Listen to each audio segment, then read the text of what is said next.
ዋናው ያችን ብር የምታገኙባት የትንፍጩ ዱቄቱን አምጩ የሚለው የረከሰና በጣም የመጨረሻ ኃጢአታዊ የሆነ አመለካከት ተሸክማችሁ እኔ በጣም የገረመኝ ኢትዮጵያ ውስጥ ናን ፕሮፊት ኦርጋናይዜሽን የከፈታችሁት ምን ልታረጉ ነው? እውቅና እናንተ ለማግኘት ነው? እንደ ሴሌብሪቲ ስታተስ ለማድረግ ነው? ምንድነው? በምስሉ ላይ የምትመለከቱት ዶክተር ሰይድ የተባለ ሐኪም ከሕክምና ስራው በተጨማሪ የሰራው የመልካምነትና የሰባዊነት ስራ በበርካቶች ዘንድ እያስመሰገነው ይገኛል። ያረጋው ነገር በጣም ጥሩ ነገር ስለሆነ ጨምርልን ብለው ነበር። አክቹሊ እኔ እንኳን እዚህ ሀገር አይደለም ያለሁት በማይመች ኔትወርክ ሆኜ ነው ያወራሁ ያለሁት። እሺ ራሃብኮን ካምፓኒ ሲኢኦዎች $50,000 ብለዋል።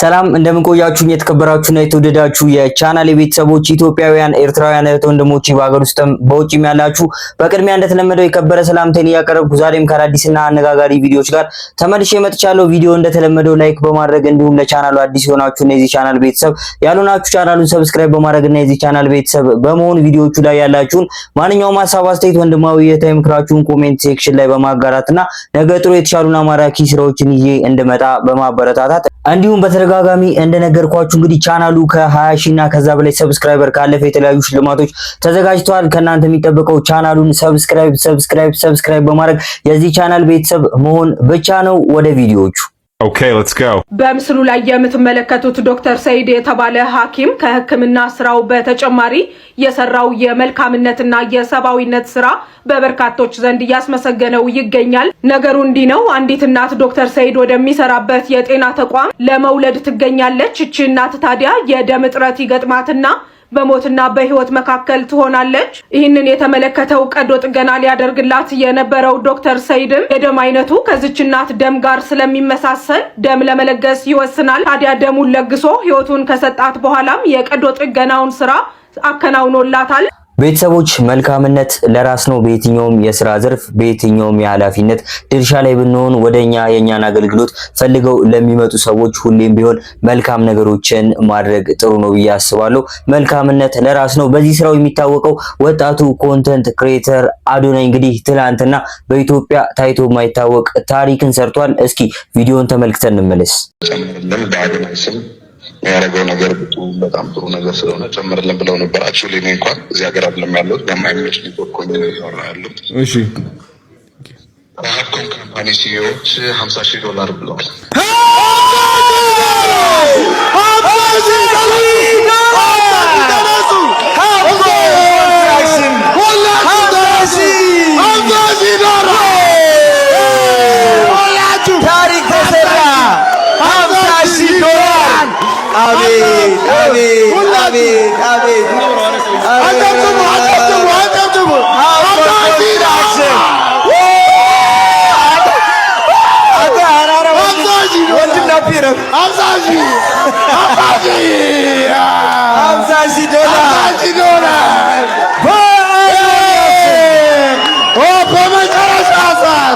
በመጨረሻ ሰዓት $50,000 ይሄ ማለት 8 ሚሊዮን ማለት ነው። 8 ሚሊዮን ሀብኮን ኮንስትራክሽንስ $50,000 ትርጉም ዋው 7 ሚሊዮን ዋው ትርጉም ሲመነዘር በአዶኒስ ስም የተሰጠው ሪካርዱ ሊነገር ነው። በአዶኒስ ስም የተሰጠው 7 ሚሊዮን 700,000 ሪካርድ ነው። በአዶኒስ ስም ሚሊዮን ብር 7 ሚሊዮን 700,000 ብር በመጨረሻው ሰዓት በትክክልም እንግዲህ ለዚህ መልካም ወጣት ያሰበውን በሙሉ ያሳካለት። በትላንትናው ዕለት በዚህ የአረጋውያን መርጃ ድርጅት ገቢ ማሰባሰቢያ ላይ ያልተጠበቀ ገንዘብ ነበር ለድርጅቱ ገቢ ያደረገው ማለት ነው። በሱ ስም ብቻ ከ20 ሚሊዮን ብር በላይ ተሰብስቧል። ታዲያ ሁሌም ቢሆን መልካም ስራ ስንሰራ አንዳንድ እንግዲህ የኛን ስራ ለማስቆም የሚያስቡ ሰዎች አይጠፉም። በጣም ነው የገረመኝ ይሄን ቪዲዮ ስመለከት። ምንድነው ቪዲዮ እንግዲህ ቪዲዮን ተመልክተን የራሳችንን ሐሳብ አስተያየት የምንሰጥ ነው የሚሆነው። ወደ ቪዲዮ ይሄን እንደ ጥያቄ እንደገና ደግሞ እንደ አስተያየት ውሰዱት። በመጀመሪያ የኔ ጥያቄ ለካሊድ ፋውንዴሽን ሁሌ ግን ችግር ላይ እንደሆንክ ሁሌ ፋውንዴሽን የገንዘብ እጥረት እንዳለበት የምትመግባቸው ምግብ እንደሌለ ሁሌ በቃ ላለፈው 8 ዓመት ሳይህ በየአመቱ ሁሌ ችግር ላይ ናቸው። ምን አይነት ፋውንዴሽን ነው ራን እያረከው ያለው? ለምንድን ነው ፋውንዴሽንህ ሰስቴናቢሊቲ የሌለው ናን ፕሮፊት ኦርጋናይዜሽን? እንዴት ነው አንተ ኢትዮጵያ መንግስት ፈቅዶልህ በዚህ ደረጃ ሁሌ ኤክስፕሎይት የምታረግበት፣ ሁሌ የምትለምንበት፣ ሁሌ ችግር የምትፈጥርበት? ደግሞ የሚገርመው ካሊድ መልካም ስራ የምትሰራ መሆንህን እያሳየህ፣ ነገር ግን ደግሞ እዚህ ሶሻል ሚዲያ ላይ ከተሳዳቢው፣ ከብሔረኛው፣ ከዘረኛው ከሁሉም ጋር ሶሻል ሚዲያ ላይ በቃ እውቅና ባገኙ ሰዓት ካገኙ ሰዎች ጋር ትለጠፋለህ። ያ እንዴት ነው ግን ሪኮንሳሌት የምታረጉት እናንተ መልካም ስራ የምትሰሩ ሰዎች ከሀገር አፍራሾች ጋር፣ ከብሔርተኞች ጋር፣ ከተሳዳቢዎች ጋር፣ ከባለጌዎች ጋር፣ ከሴት አዳሪዎች ጋር እደው ማረ ዋናው ያችን ብር የምታገኙባት የትንፍጩ ዱቄቱን አምጩ የሚለው የረከሰና በጣም የመጨረሻ ኃጢአታዊ የሆነ አመለካከት ተሸክማችሁ እኔ በጣም የገረመኝ ኢትዮጵያ ውስጥ ናን ፕሮፊት ኦርጋናይዜሽን የከፈታችሁት ምን ልታረጉ ነው? እውቅና እናንተ ለማግኘት ነው? እንደ ሴሌብሪቲ ስታተስ ለማድረግ ነው? ምንድን ነው? እኔ ሁለት ወንድም ካሊድ ተናግሬ ማላቅም ብዙ ጊዜ አይሃለሁ የማይሆን ነገር ስትሰራ ከብዙ ከማይመጥኑ ሰዎች ጋር ወይም አላቅም ስላንተ ፐርሰናል ህይወት በውስጥ ምን እንደምታረግ፣ ግን በዚህ ደረጃ ሁሉ ጊዜ በቃ ዩር ናት ኳሊፋይ። በቃ አንተ አሁን ይሄን ሀቢ አድርገኸዋል ከ8 ከ9 ዓመት በላይ ናን ፕሮፊት ኦርጋናይዜሽን ይዘ ሁሉ ጊዜ በችግር ላይ ከሆንክ፣ ሁሉ ጊዜ ምን በላው የለም ምን ጠጣው የለም ማበላቸው የለም ምንም ትል ከሆነ something is not adding up. እና ደግሞ ኃላፊ አግዳሚው አክቲቪስት ትለጠፋለህ። አሁን እንደምመለከተው ከአዶናይ መነገጃ ዘመን ነው እና በአዶናይ ደግሞ መጠደማው ብር ተሰበስባላችሁ ምን ታረጋላችሁ? ግን ቦርድ መንበራችሁ ገቢ ወጫችሁ is a public record ነው። since you guys are a non profit organization public record ነው። maybe የማኔጅመንት ኢሹ አለ። ምንድን ነው የመጀመሪያው ይሄ ነው። አስተያየትም ጥያቄም ነው። እና ወንድም ካሊድ አሁን ረመዳን ስለሆነ ያው እስልምና እምነትም ተከታይ ስለምትመስል ብዙ ልናገር አልፈልግም። ግን ወንድም ካሊድ በዚህ ደረጃ ማለት ነው ይሄ እርዳታ እንትን ሆኗል። ይሄ የእርዳታ ፋውንዴሽን አንደኛ እውቅና ማግኛ ሆኗል። አሁን አዶናይም በቃ ስራው ያው ሆኗል። በቃ እውቅና እርዳታ ምናምን ማድረግ በደሃዎችና በምስኪኖች ስም መገንባት እውቅና ማግኘት ምናምን ሆኗልኝና የሚገርመው እናንተ ናችሁ ከድርጊቱ ይልቅ እናንተ ናችሁ ከድርጅታችሁ ይልቅ እናንተ ናችሁ የምትፈምሱት፣ እናንተ ናችሁ ጥሩ ኑሮ የምትኖሩትና ይሄ I don't think ኢሞራል ነው ብዬ ነው የማስበው። this is ኢሞራል ነው እና በኢሞራል መንገድ የምትሄዱ ሰዎች እባካችሁን ተጠንቀቁ።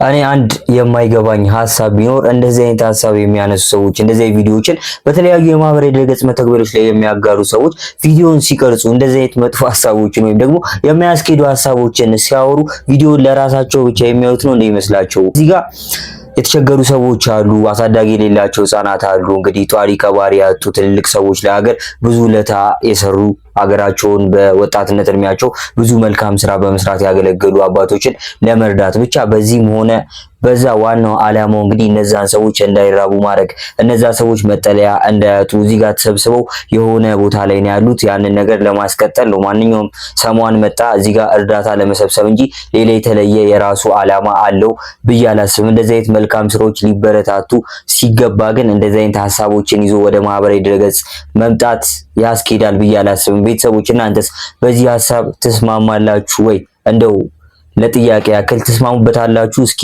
የራሳችሁን ሐሳብ አስተያየት ኮሜንት ሴክሽን ላይ ብታሳውቁኝ ደስ ይለኛል። እርግጠኛ ነኝ እንግዲህ አብዛኞቻችሁ በዚህ ሐሳብ እንደማትስማሙ፣ ግን በድጋሚ መናገር የምፈልገው ነገር ቢኖር ለምንድነው ሁሌም ቢሆን አንድ ሰው የራሱን ፍላጎት ገቶ መልካም ስራ ይዞ ሲመጣ እንደዚህ አይነት ፈተናዎች የሚበዙበት ነው ጥያቄ።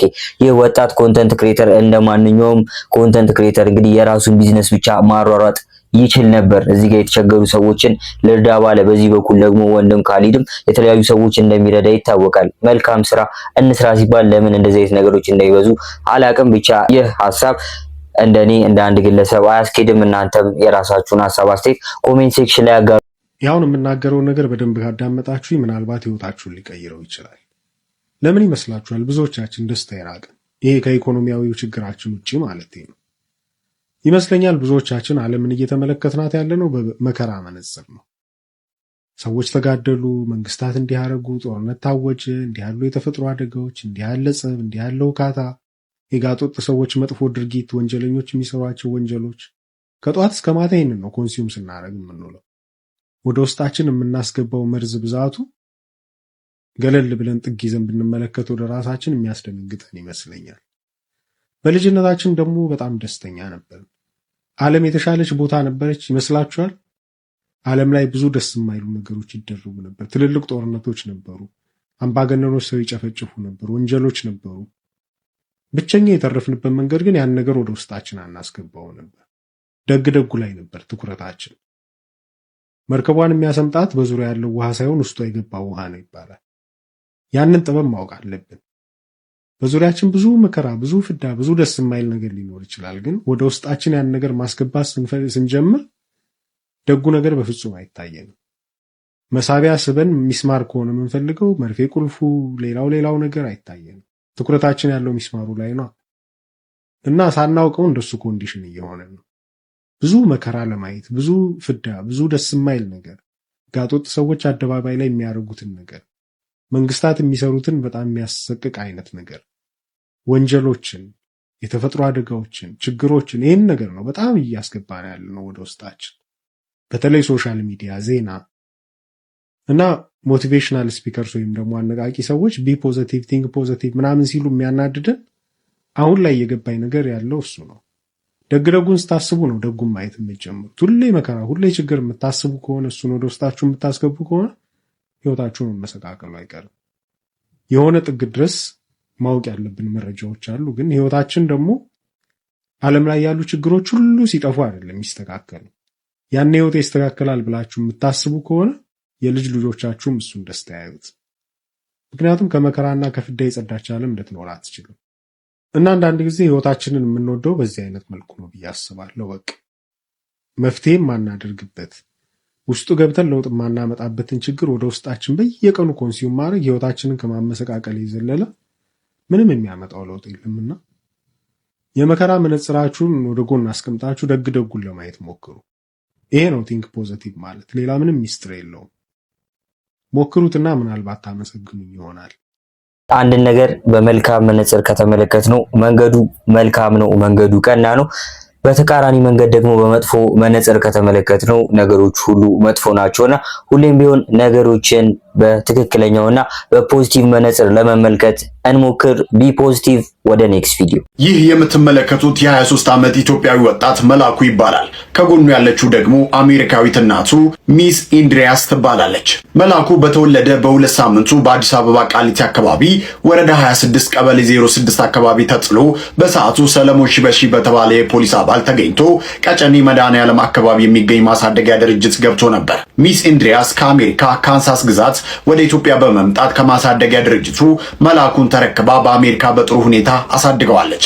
ነገር ግን ወጣት መላኩ ወላጅናቱን ፍለጋ ከ23 ዓመታት በኋላ ወደ ኢትዮጵያ መጥቷል። በዚህ ሰዓትም ወላጅናቱን እያፈላለገ ነው። የምታውቁት ካላችሁ እባካችሁ ተባበሩት። ቤተሰቦች፣ ይህ ወይም ደግሞ የዚህ ወጣት ጉዳይ በማህበራዊ ድረገጽ መተግበሪያዎች ላይ እየተዘዋወረ ነው። ከትላንትና ማታ ከትላንት አመሻሽ ጀምሮ ማለት ነው። እንግዲህ ታሪኩ የቀረበው በዚህ በዩቲዩብ መንደር በእግረኛው ሚዲያ ላይ ነው። ታዲያ እንግዲህ እግረኛው ሚዲያ ላይ የተለያዩ አሳዛኝ ማነጋጋሪ ታሪኮች ሲመለከቱ ሰምተናል። የዚህ ወጣት ጉዳይ የዚህ ወጣት ታሪክ ግን እጅግ ብዙዎችን ልብ የሰበረ ታሪክ ነው።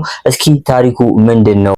አንተ እናት ተጥሎ እንደተገኘ ሰው እናቴ በምን ምክንያት ጣለችኝ ብለን የምታስበው? I've thought about that a lot, yeah. Okay. It could have been so many things, and of course not knowing, you always question what could have happened. It was a very turbulent time in the 90s. There could have been so many things that would have led a mother to give up her child. It could have been, yeah. Oh. It could have been so many different things. He said, I'm sorry for asking. No, I feel so don't feel bad bad at all. These are good questions to ask. They're important, and people need to know. Don't worry. Yeah. But are you okay?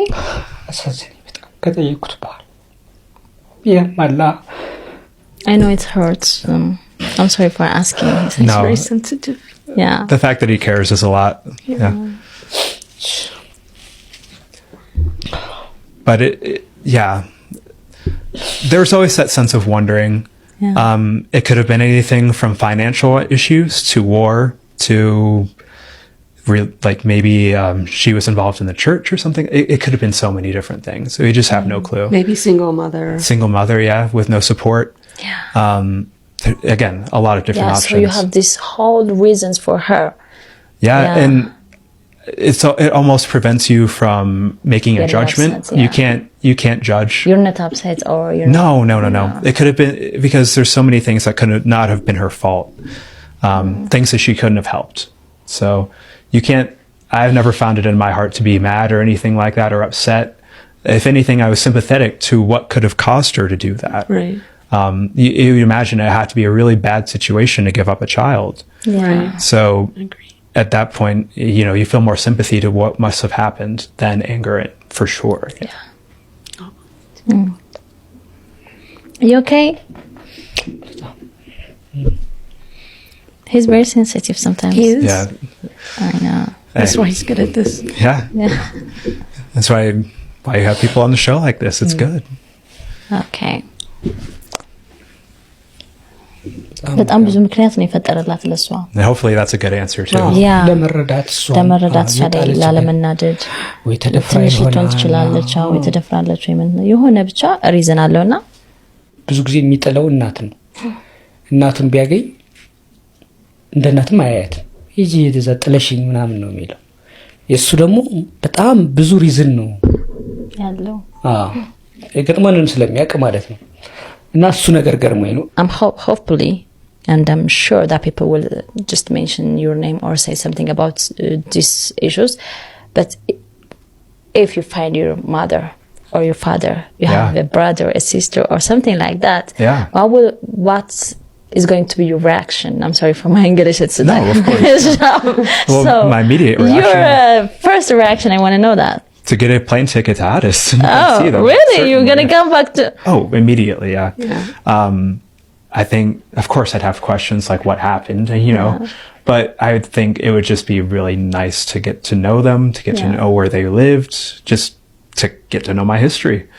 No ill will at all. It would just simply be excitement on my side. Yeah, your mother's name, your father's name, who they are. All the simple things. The family history. Yeah, the family history. It's a lot. Stories. There's got to be some good stories either way. So. Yeah, everything we are going to take care of that. እንደተመለከትነው እንግዲህ የብዙ አመት ታሪክ ነው ይህ ወንድማችን በዚህ በማህበራዊ ድረገጽ መተግበሪያዎች ላይ የብዙዎችን ልብ የሰረቀ መነጋገሪያ ሐሳብ ሆኗል። ስለዚህ ሁላችንም እንግዲህ በተቻለው አቅም ይህ ነገር ለብዙዎች ተደራሽ እንዲሆን ብናረግ ምናልባት እናቱ እንድትገኝ ምክንያት ልንሆን እንችላለን ብዬ አስባለሁ። እንደዚህ አይነት ነገሮችን ወይም ደግሞ እንደዚህ አይነት ታሪኮችን መስማት እጅግ ልብ የሚሰብር ነው። ምክንያቱም እንግዲህ እናትና አባትን መፈለግ ያለው ድካም ያለው ስሜት እንግዲህ ብዙዎቻችን እንረዳዋለን ብዬ አስባለሁ። ታዲያ ቤተሰቦች ይሄንን ወንድማችንን በቻልነው አቅም እንርዳው ለማለት ያክል። ሰሞኑን መነጋገሪያ ርዕስ የነበረው ኢቢኤስ ቴሌቪዥን ነበር። ታዲያ በተደጋጋሚ ወደ ኢቢኤስ ቴሌቪዥን እንግዲህ የተለያዩ አስከፊ ዜናዎች ሲመጡ ተመልክተናል። የተለያዩ የምንወዳቸውን ሰዎች ያተናል። እንግዲህ በቅርብ ዓመት አስፋው መሸሻን፣ ከዛም ነጻነት ወርቅነህ፣ ከዛም ደግሞ በዚህ ሳምንት እንግዲህ የኢቢኤስ ዋና ስራ አስኪያጅና መስራች የነበሩት አቶ አማን ፍስሐ ጽዮን እንግዲህ ህልፈታቸውን ሰምተናል። በዚህ ጉዳይ በዚህ ሳምንት እንግዲህ ሙሉ ለሙሉ በሚቻል መልኩ ኢቢኤስ ቲቪ መነጋገሪያ ነበር። ታዲያ በጣም ያዘንኩበት አንድ መረጃ ተመልክቼ ለእናንተ ሳላጋራ ማለፉ ስለከበደኝ ነው። ቤተሰቡ የተለያዩ የውሸት መረጃ የሚያሰራጩ ሰዎች እንግዲህ የኢቢኤስ ቲቪ ዋናና እንግዲህ ጋዜጠኞች ሲባሉ ግንባር ቀደም ከሚጠሩት መካከል ዋነኛዋና አንደኛ የሆነችው ሉላ ገዙን እንግዲህ ታማለች በማለት የውሸት መረጃዎችን ሲያሰራጩ ነበር። ይህንን ፖስት በመፖስት በተለያዩ የማህበራዊ ድረገጽ መተግበሪያዎች ላይ ማለት ነው። ታዲያ ቤተሰቦች እኔም ይህን ፖስት ተመልክቼ ማለፍ ስላልፈለኩ በእንደዚህ አይነት ፖስቶች በእንደዚህ አይነት የውሸት መረጃዎች እንዳትደነግጡ ለማለት ያክል እንግዲህ የነገር ጭራሽ ከእውነት የራቀና ፍጹም ውሸት የሆነ መረጃ መሆኑን ላሳውቃችሁ እወዳለሁ። ቤተሰቦች ለዛሬ ይዤላችሁ የመጣኋቸው ቪዲዮዎች እነዚህ ይመስሉ ነበረ። ቪዲዮዎቹን እንደወደዳችኋቸው አልጠራጠርም። ቪዲዮ ላይክ በማድረግ እንዲሁም የዚህ ቻናል ቤተሰብ ያልናችሁና ቻናሉን ሰብስክራይብ ያላደረጋችሁ ቻናሉን ሰብስክራይብ በማድረግ እና የዚህ ቻናል ቤተሰብ በመሆን ቪዲዮዎቹ ላይ ያላችሁን ማንኛውም ሐሳብ፣ አስተያየት፣ ወንድማዊ እይታ ምክራችሁን ኮሜንት ሴክሽን ላይ በማጋራት እንዲሁም እንግዲህ ቻናሉ ያሽና ከዛ በላይ ሰብስክራይበር ካገኘ የተለያዩ ሽልማቶች ተዘጋጅተዋል። ሽልማቶቹን ለማውሰድ ከእናንተ የሚጠበቀው ቻናሉን ሰብስክራይብ በማድረግ የዚህ ቻናል ቤተሰብ መሆን ብቻ ነው። እንግዲህ ለዛሬ ይዤላችሁ የመጣኋቸው ቪዲዮዎች እነዚህ ይመስላሉ። በቀጣይ ባሪፍና ማራኪ ስራዎች እስከምንገናኝ ለዛሬ ለነበረን ቆይታ እጅግ አመሰግናለሁ። ቴንኪው። ይመቻችሁ።